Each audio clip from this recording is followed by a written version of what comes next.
देव के चरणों में कोटि कोटि नमन। श्री योग वशिष्ठ के उपशम प्रकरण में कल हमने 43वां सर्गा समाप्त किया था। इसमें वशिष्ठ जी राम जी को कह रहे थे कि एक अभ्यास हो और दूसरा विचार हो। अभ्यास और विचार के द्वारा जिस मनुष्य ने वैराग्य को प्राप्त जो मनुष्य वैराग्य को प्राप्त हुआ है उसी को ही ये संपदा कौन सी? आत्म तत्व की, अपने स्वरूप की ये संपदा मिली है, उसी को ही ये प्राप्त हुई है। जिस पुरुष के पास सुख संपदा ऐश्वर्य सारा कुछ है, बस विचार नहीं है, तो समझो वो मनुष्य कंगाल है, उसके पास कुछ भी नहीं है।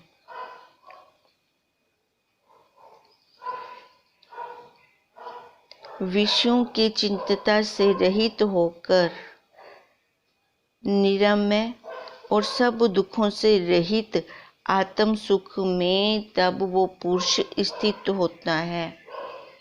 वो क्या है? केवल सत्ता मात्र वो तत्व है और यही सबका स्वरूप है और यही सबका सार रूप है। उस सार का स्वाद कब लेंगे? जब मन को वश कर लेंगे। इति श्री योग वशिष्ठ उपशम प्रकरणे प्रहलाद विश्रांति वर्णन नाम 43वां सर्गा समाप्त। आज 44वां सर्गा शुरू कर रही हैं। वशिष्ठ जी बोले, हे राम जी, यह संसार नगमी माया अनंत है और किसी प्रकार इसका अंत नहीं आता। जब चित्त वश हो तब यह निवृत्त हो जाता है, अन्यथा नहीं निवृत्त होता। और कोई इसका उपाय है ही नहीं। मन को जब हम उपशम करते हैं तभी ये चित्त हमारा कंट्रोल होता है और तभी उस तत्व का, उस सत्ता का अनुभव होता है। जितना जगत देखने और सुनने में आता है वह सब माया मात्र है। ये जितना हम देख रहे हैं, सारा जितना भी इन आंखों से दिख रहा है, ये क्या है? ये सारा पदार्थ है, तत्व है, क्षर है। ये माया है, बदलने वाली है, एक रस रहने वाला नहीं है। यह सब माया मात्र है और माया रूप जगत भ्रम है, भ्रम से भासता है। यही सबसे बड़ी भ्रांति है, यही सबसे बड़ी भ्रांति है। ये सबसे बड़ा अध्यास है। अध्यास माने अधूरा देखना। हम अधूरा ही तो देख रहे थे आज तक, तभी तो ये जन्म पे जन्म, जन्म पे जन्म तभी होते जा रहे थे। अधूरा क्या देख रहे थे? इस शरीर को सत्य मान रहे थे और जो सत्य है उसकी हमें कोई खबर ही नहीं थी। इस पर एक पूर्व इतिहास हुआ है, सो तुम सुनो। अब वशिष्ठ जी एक प्रसंग सुना रहे हैं राम जी को। हे राम जी, इस पृथ्वी पर कौशल नाम एक देश है जो सुमेरु पर्वतवत रत्नों से पूर्ण है और जो उत्तम पदार्थ हैं वे सब उस देश में हैं। वहाँ गाधी नाम एक ब्राह्मण जो वेदों में प्रवीण मानो वेद की मूर्ति था, रहता था। बाल्य अवस्था से वह वैराग्य आदि गुणों से प्रकाशित भुवनवत शोभता था। मतलब शुरू से ही, बचपन से ही उसके अंदर वैराग्य था, अंतःकरण शुद्ध था उसका। एक समय से वह कुछ कार्य मन में धर के तप करने के निमित्त वन में गया और उस वन में एक कमलों से पूर्ण ताल देख कंठ पर्यंत जल में खड़ा होकर तप करने लगा। कहाँ पर? तालाब में, जो पानी से भरा हुआ था। बस उसकी गर्दन बाहर थी और सारा शरीर उसका पानी के अंदर था। तो किसी इच्छा से वहाँ पे खड़ा होकर तप करने लगा। 8 मास पर्यंत दिन रात्रि जब जल में खड़ा रहा तो उसके दृढ़ तप को देखकर विष्णु प्रसन्न हुए और जहाँ वह ब्राह्मण तप करता था वहाँ ज्येष्ठ आषाढ़ की तपी पृथ्वी पर मेघवत आकर कहा। किसने कहा? विष्णु भगवान जी ने, हे ब्राह्मण, जल से बाहर निकल और जो कुछ वांछित फल है वह मांग। तब गाधी ने कहा कि हे भगवन, असंख्य जीवों के हृदय रूपी कमल के छिद्र में आप भंवरे हैं और त्रिलोकी रूपी कमलों के आप तड़ाग हैं। आप ऐसे ईश्वर को मेरा नमस्कार है। हे भगवन, यही इच्छा मुझको है कि आपकी आश्चर्य रूप माया को, जिससे यह जगत रचा है, किसी प्रकार देखूं।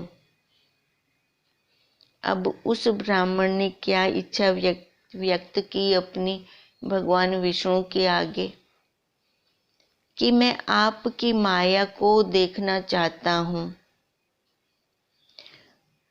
तब विष्णु जी ने कहा, हे ब्राह्मण, तुम माया देखोगे और देखकर फिर त्याग भी दोगे। देखो, वो तो सबकी जानते हैं।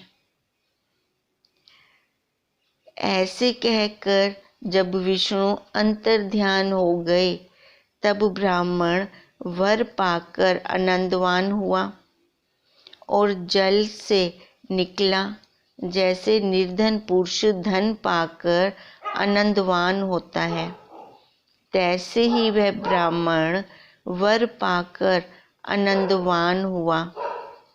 चलते बैठते उसकी सुरती विष्णु के वर की ओर लगी रही और यही विचारे कि मैं माया कब देखूंगा। एक काल में उसी तालाब पर वह स्नान करने लगा और डुबकी मार मन में अघर्षण मंत्र कहने लगा। अघर्षण पापों के नाश करने वाले मंत्र को कहते हैं। उस मंत्र को जपते जपते जब उसका चित्त विपर्य होकर निकल गया तब वह गायत्री मंत्र भूल गया और आपको फिर अपने गृह में स्थित देखा। फिर उसने आपको मृतक हुआ देखा और देखा कि सब कुटुंब के लोग रुदन करते हैं और शरीर की कांति ऐसी जाती रही जैसे टूटे कमलों की शोभा जाती रहती है। जैसे पवन के ठहरे से वृक्ष अचल हो जाते हैं। अब वो बैठा क्या था? मंत्र का जाप कर रहा था। मंत्र का जाप करते करते उसने फिर अपने आप को कहाँ देखा? पहले किसी घर में देखा, अपने घर में देखा, फिर उसके बाद वो क्या देख रहा है कि वो मृतक हो गया है। अब मृतक होके उसका शरीर नीचे है, वो अपने आप को वहाँ से बाहर देख रहा है। जैसे पवन के ठहरे से वृक्ष अचल हो जाते हैं, तैसे ही अंग अचल हो गए और होठ फट कर विरस हो गए, मानो अपने जीने को हंसते हैं। माता गादी को पकड़े बैठी रही और सब परिवार वाले ऐसे इकट्ठे हुए जैसे वृक्ष पर पक्षी आन इकट्ठे होते हैं, और जैसे पुल के टूटे जल चलता है तैसे ही रुदन करते हैं। फिर बांधव लोग कहने लगे कि अब यह अमंगल रूप है, इसको जलाना चाहिए। ऐसे कहकर उसे सब जलाने ले चले और चिता में डाल के जला दिया, और फिर अपने गृह में आकर क्रियाक्रम किया। हे राम जी, उसके उपरांत वह ब्राह्मण एक देश में चंडाल हुआ। उस देश में एक चंडालों का ग्राम था।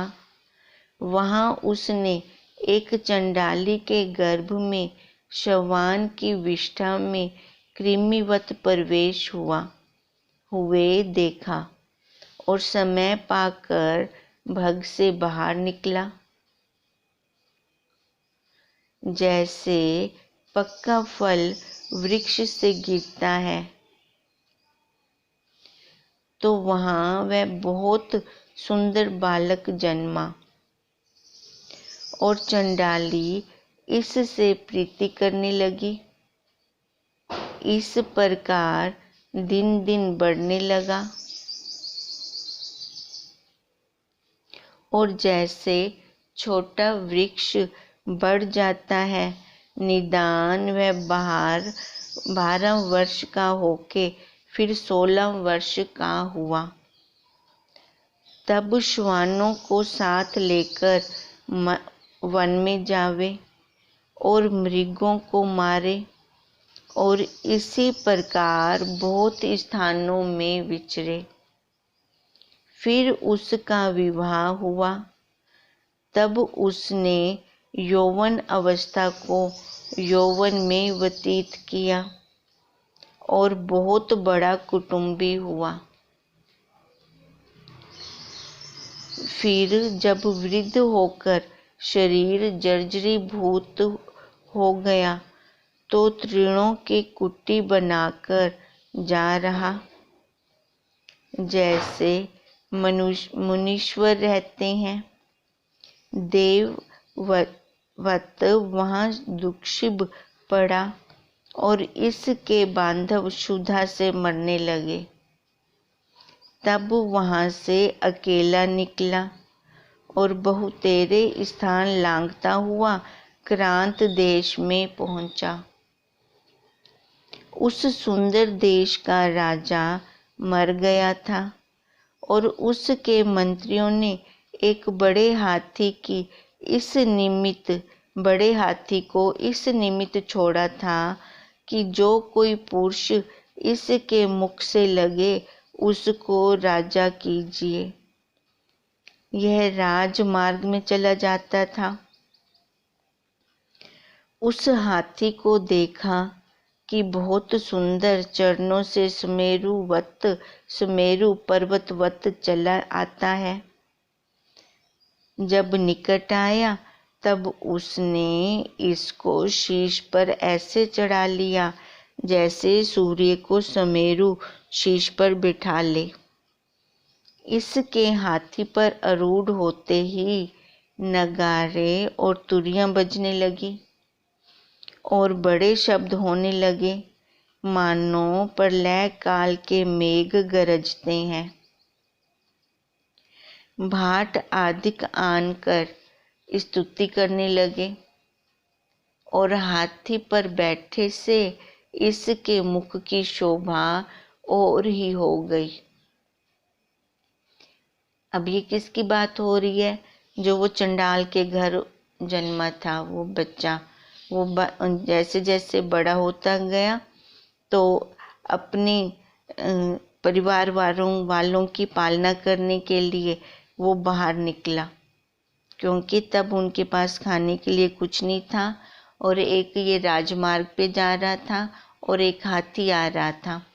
उस हाथी ने, उसका यही था कि ये राज्य का हाथी था, उस देश का राजा मर चुका था, तो राजा किसको चुना जाए? तो उन्होंने यह निर्णय लिया था कि ये हाथी जिसको अपने सिर के ऊपर बिठा लेगा वही राजा होगा। अब हाथी ने इस चंडाली को अपने सिर के ऊपर बिठा लिया। अब वही बता रहे हैं कि चारों तरफ से नगाड़े बजने लगे। निदान सेना सहित राजा ऐसा शोभायमान हुआ जैसे तारों में चंद्रमा शोभता है, और अंतपुर में जाकर रानियों में बैठा, और सब रानियां और सहेलियां इसके निकट आई और इससे मिलने लगी। सहेलियों ने स्नान कराकर नाना प्रकार के हीरे, मोती, भूषण और सुंदर वस्त्र पहनाए। निदान सब प्रकार से शोभित होकर राज्य करने लगा, और सब स्थान और सब देशों में इसकी आज्ञा चलने लगी, और सब लोग इससे भय पावें। वहाँ वह बड़े तेज और लक्ष्मी से संपन्न हुआ और तेजवान होकर विचरने लगा, जैसे वन में सिंह विचरता है, और हाथी पर चढ़कर शिकार खेलने जाता था। वहाँ उसका नाम गालब हुआ। इति श्री योग विशिष्ट उपशम प्रकरणे गाल्बो उपख्यान चंडाल नाम 44वां सर्गा समाप्त। अब वशिष्ठ जी बोले, हे राम जी, इस प्रकार लक्ष्मी पाकर वह आनंदवान हुआ, और जैसे पूर्णमासी का चंद्रमा शोभता है तैसे ही शोभित हुआ।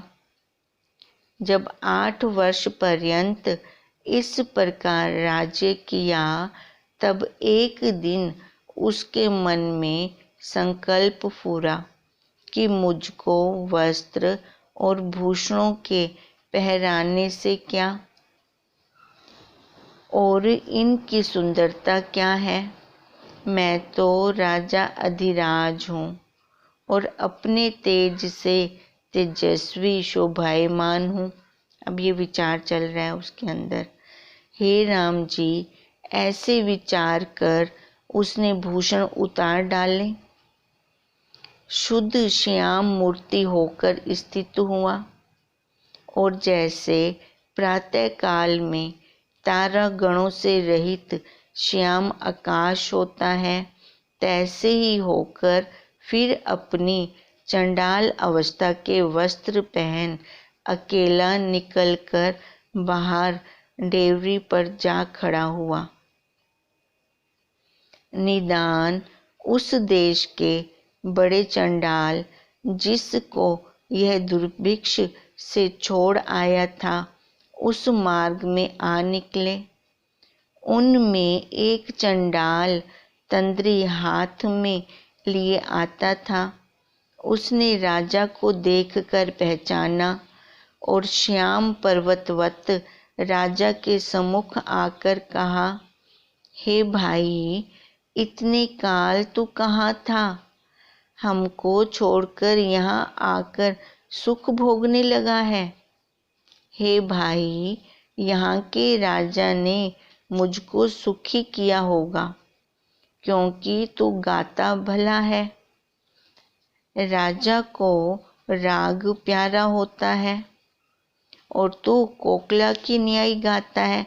अब दूसरा चंडाली उसको कह रहा है, जब उसने अपने राजा वाले सारे आभूषण उतार दिए, अपनी पहले वाली उसने जब वो वाले कपड़े चंडाल वाले कपड़े डाल लिए, तो तब वहाँ से ही दूसरे चंडाली ने आकर उसको कहा कि तू तो हमें छोड़ के चला गया था, यहाँ इस राज्य में सुख भोगने लगा है। क्यों? क्योंकि तू गाता अच्छा है, तेरी आवाज़ अच्छी है। अब वही उसको कह रहा है कि राजा को तो राग प्यारा होता है और तू कोकिला की न्याय गाता है। इस कारण प्रसन्न होकर उसने तुझे धन दिया होगा, अथवा किसी और धनी ने तुझसे प्रसन्न होकर मंदिर और धन दिया होगा। हे राम जी, इस प्रकार वह चंडाल मुख से कहता और भुजा फैलाता इसके सम्मुख चला और यह नेत्रों और हाथों से उसको संकेत करे कि चुप रह, पर यह चंडाल कुछ न समझे, सम्मुख होकर चला ही आवे। ज्यों-ज्यों वह पास आता था, त्यों-त्यों राजा की कांति घटती जाती थी कि इतने में झरोखों में सहेलियों ने देखा और देखकर विचार किया कि यह राजा चंडाल है। ऐसे विचार कर वे महाशोक को प्राप्त हुई और कहने लगी कि हमको बड़ा पाप हुआ है कि इसके साथ हमने स्पर्श और भोजन किया। इस शोक से सबकी कांति नष्ट हो गई। जैसे बर्फ पड़ने से कमल पंक्ति की कांति नष्ट जाती है, जैसे वन में अग्नि लगने से वृक्षों की कांति जाती रहती है, तैसे ही इनकी कांति जाती रही। किनकी? रानियों की। जब उन्होंने देख लिया कि ये चंडाल है, राजा नहीं है, सब नगरवासी भी यह सुनकर शोकवान हुए और हाय हाय शब्द करने लगे। जब वह चंडाल राजा अपने अंतपुर में आया तो उसको देख करके सब भागे और निकट कोई न आता था। जैसे पर्वत अग्नि लगे तो वहाँ से पशु पक्षी भाग जाते हैं, तैसे ही चंडाल राजा के निकट कोई न आवे। उस देश में जो बुद्धिमान पंडित थे, उन्होंने विचार किया कि बड़ा अनर्थ हुआ, जो इतने काल तक चंडाल राजा से जिए। हमको बड़ा पाप लगा है, इसलिए इस पाप का और प्रायश्चित कोई नहीं। हम सब भी चिता बना के अग्नि में प्रवेश कर जल मरेंगे। अब वो प्रायश्चित करने के लिए क्या सोच रहे हैं कि चिता जलाकर हम जल जाएं सारे।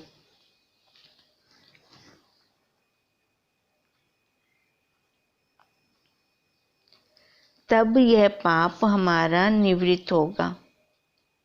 हे राम जी, ब्राह्मण और क्षत्रियों ने यह विचार करके चिता बना पुत्र, कलत्र और बांधुओं को छोड़कर चिता में प्रवेश करने लगे।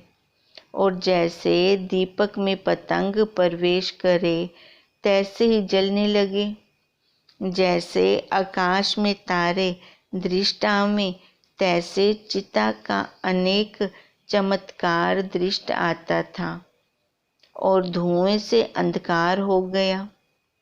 कोई धर्मात्मा मनुष्य अपनी इच्छा से जले और जो अपनी इच्छा से ना जले, उनको और ये जलावे। चंडाल राजा ने विचारा कि मुझे एक के निमित्त इतने नगरवासी व्यर्थ जलते हैं, भी मेरे कारण ये सारे जल रहे हैं।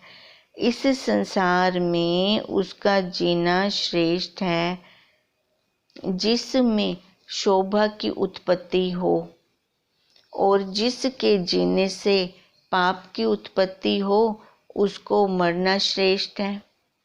हे राम जी, ऐसे विचार कर उस राजा ने भी चिता बनाई और जैसे दीपक में पतंग प्रवेश करता है, तैसे ही प्रवेश कर गया। जब अग्नि का तेज शरीर में लगा, तब गाधी का शरीर जो तालाब में डुबकी लगाई था, कांपा और जल से बाहर शीश निकाला, परंतु सावधान ना हुआ। इतना कहकर वाल्मीकि जी बोले कि जब इस प्रकार वशिष्ठ जी ने कहा, तब सूर्य अस्त हुआ और सब सभा परस्पर नमस्कार करके स्थान को गई। इति श्री योग वशिष्ठ उपशम प्रकरणे राज प्रध्वंस वर्णन नाम 45वां सर्गा समाप्त। अब इस 45वें सर्गे में वो जो गाधी ब्राह्मण था जिसको इच्छा हुई थी कि मैं ये माया देखूं, इसलिए उसने तप किया था तालाब में खड़े होकर। 8 मास के बाद विष्णु जी ने उसको दर्शन दिया था और उसने वर क्या मांगा था कि भगवान मैं आपकी यह माया देखूं। तो भगवान ने क्या कहा था, तो माया भी देखेगा और त्याग भी देगा इसको। इतना कहकर वो अंतर्ध्यान हो गए थे। अब उसको बार बार यही हो रहा था कि वो माया मैं कब देखूंगा, कैसे देखूंगा। अब एक बार वो तालाब में गया नहाने के लिए। जैसे ही उसने डुबकी लगाई, उसका सिर अभी अंदर था, वहीं पर ही उसको जैसे हम स्वप्न देखते हैं ना, उसने वैसे ही देखना शुरू कर दिया। देखो, जब हम स्वप्न देखते हैं तब हमें उस काल में ये नहीं लगता कि ये मेरा स्वप्न चल रहा है। उस काल में वो जो स्वप्न वाला काल होता है हमें एकदम सच्चा लग रहा होता है। अब उस ब्राह्मण गाती ब्राह्मण को भी ऐसे सच्चा लगा कि वो जो उसका शरीर था वो शरीर उसका मर गया है। जो उसके घर वाले थे उन्होंने उसका क्रियाक्रम कर दिया है। अब उसके बाद उसका जन्म कहाँ हो रहा है, चंडाल के घर में हो रहा है। अब चंडाल के घर में उसका जब जन्म हुआ तो वहाँ पर उसने देखा कि सूखा पड़ गया है, खाने को कुछ नहीं है। जैसे जैसे वो बड़ा हुआ तो उसने देखा खाने को कुछ नहीं है, सूखा पड़ गया है। तो वो वहाँ से बाहर निकला और वो जिस रास्ते पे जा रहा था वो राजमार्ग का रास्ता था। और राजमार्ग के रास्ते में उधर उस देश का राजा मर चुका था। तो उन्होंने क्या कहा था कि ये हाथी, जो राजा का हाथी था, जिसको अपने सिर पे बिठा लेगा वही हम राजा बना देंगे। तो हाथी ने इसको अपने सिर पे बिठा दिया, तो वहां पर उसको राजा बना दिया। बहुत काल उसने राज्य भोगा। फिर एक दिन उसका विचार चला कि ये राज्य भोग के भी मेरे को कोई सुख नहीं मिल रहा, कोई आनंद नहीं आ रहा। एक दिन उसने अपने सारे वस्त्र उतार दिए, गहने उतार दिए, वो चंडाल वाले अपने कपड़े डाल लिए, बाहर खड़ा हो गया। तो सामने से उसके और दूसरे चंडाली ने उसको देखा, तो वो उसके पास आया और पूछने लगा कि तू इतने दिन कहाँ चला गया था। तो इस राज्य में आ गया है, तो इस राज्य में राजा ने तेरे को अपने दरबार में रख लिया होगा क्योंकि तू अच्छा गाता है, या फिर किसी और मंदिर में तू सेवा करने लग गया होगा। अब वो इसको इशारे कर रहा है कि तू दूर रह, दूर रह, मेरे पास मत आ। पर वो चंडाल दूसरा उसके इशारों को नहीं समझता। वो उसके पास जैसे जैसे आता जाता है तो राजा की शोभा खत्म होती जाती है, वो चंडाल वाला उसका वेश बनता जाता था। तो अब रानियों ने झरोकों से उसको देखा तो उनको लगा ये तो चंडाल है। ऐसे ये सारे नगर वासियों को, पूरी प्रजा को पता लग गया, ब्राह्मणों को पता लग गया। तो उनको लगा कि हमने तो बहुत बड़ा अनर्थ कर दिया है। अब इसका प्रायश्चित करने के लिए वो अपने आप को जलाने लगे। फिर राजा ने जब ये देखा कि मेरे पास कोई भी नहीं आता, सारे जलते जा रहे हैं, तो एक मेरे पीछे सारे जलें तो इससे अच्छा है कि मैं ही जल जाऊं। तो उसने एक चिता लगाई, उसके ऊपर खुद जैसे जल अग्नि में प्रवेश करने लगा, अग्नि का सेक लगा। तो ये गांधी नामक ब्राह्मण कहाँ था, तालाब के अंदर। उसका वो स्वप्न टूटा। यही वाल्मीकि जी कह रहे हैं, वशिष्ठ जी सबको सुना रहे थे ये वाला प्रसंग। राम जी के निमित्त वहाँ पे सभा लगी हुई थी, सबको सुना रहे थे। तो इतने में क्या हुआ, सूर्य अस्त हुआ तो सभी अपने अपने स्थान में गए। अब कल हम ये 46वां सर्गा शुरू करेंगे, फिर आगे देखते हैं कि आगे क्या हुआ। फिर ओम हरि ओम तत्सत। हरि ओम तत्सत। हरि ओम तत्सत।